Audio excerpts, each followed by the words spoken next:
Hey guys, sorry about all the makeup that I'm wearing. I look quite different than I usually look, and it is literally because I was just filming Sudan this week. Anyways, last week someone called, I think your name was Hussam.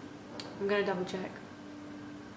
Oh my god, yes, your name is Hussam. Hi Hussam. He was asking me about the contrast between the UK and Sudan and moving back here, and if I could do a video about that kind of stuff. I think that's a really good idea, number one. Number two, it's really difficult to do one because you have to think, can I be honest? Will I offend people? Anyway, so yeah, I decided to do it, and here we go. So there are major differences between Sudan and the UK. When I first came to Sudan, it was on holidays. I used to come with my family every year for the summer, and I loved it. I thought it was the most amazing place on the planet. You know, you could do whatever you want, you could play in the street for however long, the weather's amazing.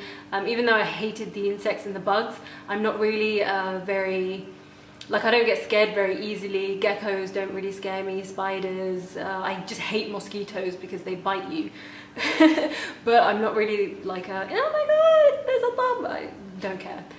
So that was never an issue for me. I loved the idea that the milkman came with a donkey, and I thought, oh my god, I want to ride the donkey.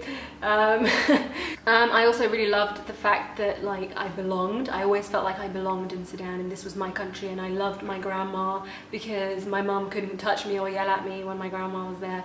And so, you know, things like that. I really, really enjoyed it.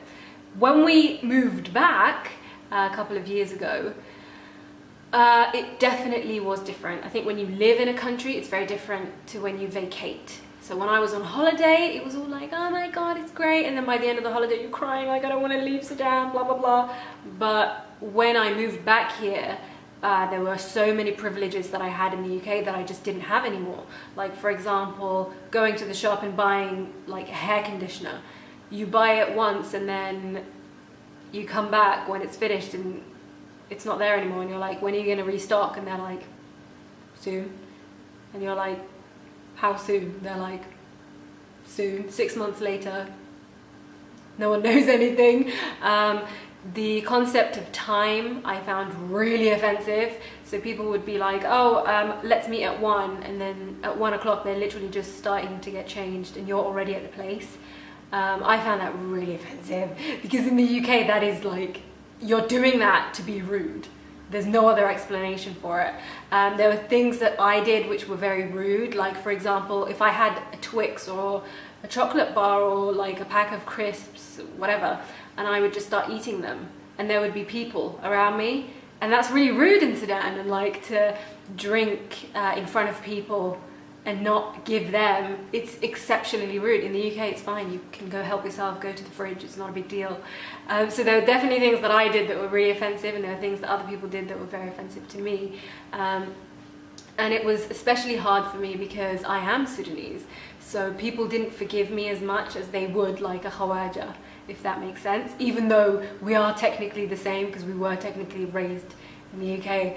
I would definitely say that the way you work and the way you act and your perspectives about the world are very much things that you learn in school and in the culture that you were raised in. And so when we come here, a lot of